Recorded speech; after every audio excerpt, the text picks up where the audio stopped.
He's got the whole world in his hands. Pictures by Kadir Nelson.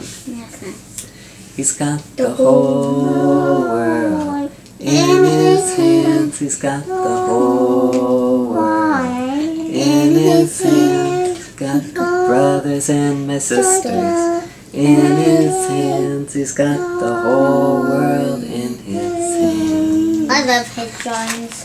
I do too. They're so good.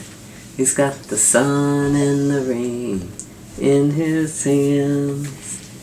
He got the oceans and the wind. He's got the moon and the stars in his hands. He got the oceans and the water. He's got the wind and the clouds in his hands. He's got the whole world in his hands. He's got the rivers and the mountains in his hands. He's got the oceans and the seas in his hands. He got the seagulls. You, that's right. He got you and he's got me in his hands. He's got the whole world in his hands. He's got everybody here in his hands. He's got everybody there in his hands. He's got everybody everywhere in his hands. He's got the whole world in his hands.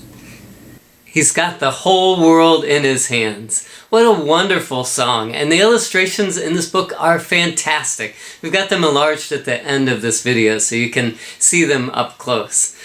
We sing this song, He's Got the Whole World in His Hands, a lot at our house. But most of the time, I don't really stop to think about what it means that God really has the whole world in his hands. Some people would say, well, God has the whole world in his hands means that God is in control, and that what it means for God to be in control is that God makes everything happen. In that image, God holds the world with one hand and with the other pulls an infinite number of strings that controls every action.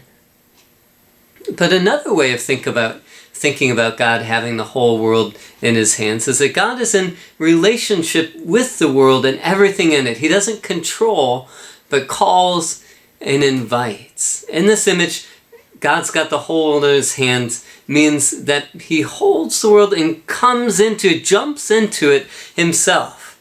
Which image is true? As Christians, we believe that Jesus is God in the flesh. And if having the whole world in his hands meant controlling everything, it would have been a perfect time. Having Jesus on the earth would have been a perfect time for God to control everything.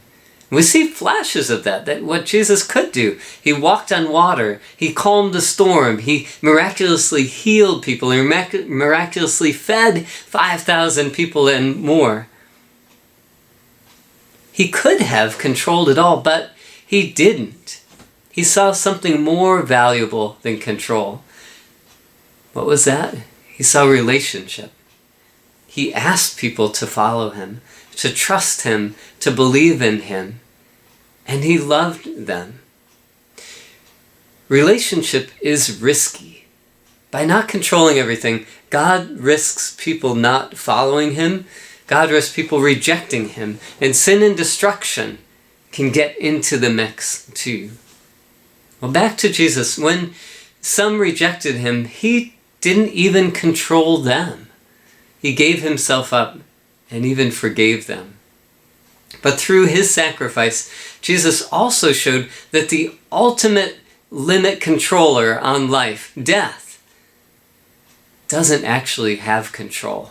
God can bring even new life through death. He stretched out his hands on the cross, and now those hands cradle the whole world in his care. He doesn't do it to control, but to give life, and so that we can see and follow him. Those are the hands that we're in now. He's got you and me, sister, in his hands. He's got the whole world in his hands. Amen.